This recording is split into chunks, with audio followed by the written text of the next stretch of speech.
السلام عليكم، عاملين ايه؟ اللهم صل وسلم على سيدنا محمد وعلى اله وصحبه وسلم. شايفين دي الشعريه البلدي اللي بيعملوها في البيت على المكنه؟ شعريه جميله ولذيذه وحلوه. اغلب الناس بتعملها بطريقه تقليديه، بيسلقوها زي المكرونه وبعد كده بيحطوا لها لبن وسكر وسمنه ومكسرات لو عايزين. انا هعملها النهارده بطريقه مختلفه شويه عشان ولادي بصراحه مش بيحبوها، بيحسوا انها نيه او حاجه كده مسلوقه وعليها شويه لبن، مش بيستلطفوها قوي يعني. فانا النهارده ان شاء الله هعملها بطريقه بتكايه هتخليها لو معاكي كيلو منها كده ما شاء الله تاكليه وتخلصيه كله، لانه مغذي ومفيد وبيدفي في الشتاء والسقعه اللي احنا فيها دي. وبالمناسبه جدير بالذكر الشعريه دي جات لي من واحده جارتي عزيزه عليا، ببعت لها سلامي وتحياتي وقبلاتي. ربنا يبارك لك يا رب. كانت هديه منها ليا وكانت اعظم هديه، لان هم ما شاء الله بيعملوا الشعريه والحاجات البلدي الجميله بتاعتنا بتاعت التراث الصعيدي دوت. فنخش على الطريقه كده باذن الله. بعد الصلاه على الحبيب، اللهم صل وسلم على سيدنا محمد. الاول كده هجيب حله زي ما انتم شايفين قدامكم كده، اسخنها كويس. يا حبذا بقى لو عندك زبده او سمنه بلدي، مفيش بعد كده، هي اساسها الاكله دي زبده او سمنه بلدي. ما عندكيش اعملي بزيت الذره زي حالاتي كده، اللي موجوده عندك تسد بيه. يعني الحاجه بنحاول بقدر الاستطاع انها تكون اقتصاديه على قد ما نقدر في الايام اللي احنا فيها دي. بس كده بتسخن الحله، ننزل يا جماعه بماده دهنيه كده زي ما قلت لكم، زيت او سمنه هنسخنه. ننزل بقى بالشعريه نحمرها زي الشعريه العاديه اللي هي زي الشعريه الملكه دي او الستار دي، بحيث انها تدي طعم. الفايده من كده ايه؟ انها تدي طعم للشعريه بحيث ان تقدري تاكليها ويبقى طعمها حلو، ما تبقاش لته كده ولا عباره عن حته عجينه.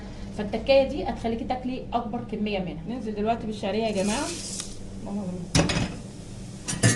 اهو، نحمرها كده. زيت جميل جدا وخفيف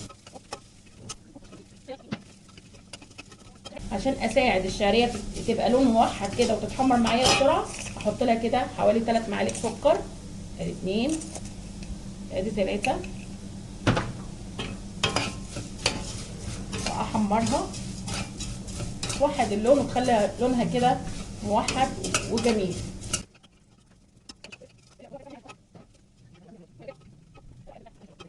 يا جماعه اتحمرت وخدت لون موحد. هننزل بشويه ميه مش كتير تغطي يا دوب الشعريه بس، عشان الشعريه بتستوي. تغطي يا دوب الشعريه بس، لان الشعريه دي كلنا عارفين ما بتاخدش سوا، علشان اسويها بس قبل ما احط عليها اللبن بتاعها. يا بنات عشان شايفين الحله استانلس ما استحملتش بتتحرق، فهنقلها كده في طاسه تيفال اهو يا بنات.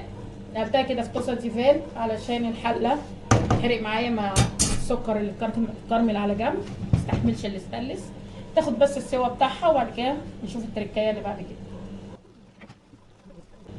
وهي بتغلي كده يا بنات هنزل عليها بشويه فانيليا اهو، عشان تبقى ريحتها حلوه اهو يا بنات. غطيتها يا بنات بعد ما اتشربت كده واستوت اهي ما شاء الله. بصوا استوت، بصوا لونها بقى جميل ازاي. انزل بقى عليها باللبن المغلي كده على طول. بصوا اللبن مغلي ازاي اهو. طبعا حاطين لها السكر بتاعها، انتوا عايزين تزودوا سكر براحتكم، دي حاجه ترجع لكم، حاجه اختياريه. اللبن بتاعها اهو، حاطه لها فانيليا وحاطه لها سكر، جميله جدا.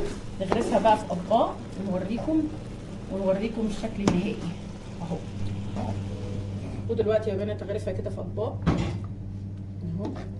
هي بتتشرب اللبن على طول. طبعا عند الغرس نزود لبن مغلي وحسب الحاجه. بص اللبن بخيره بالقشطه على الوش، نحط كده اهو اهو.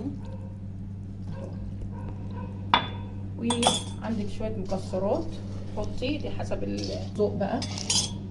يعني طبق شعريه مغذي كده في البرد اللي احنا فيه ده، مفيش بعد كده. دلوقتي يا بنات ده الشكل النهائي. بصوا الشعريه بقت لذيذه ازاي، عامله زي الشعريه الجاهزه اللي نجيبها في كيس دي.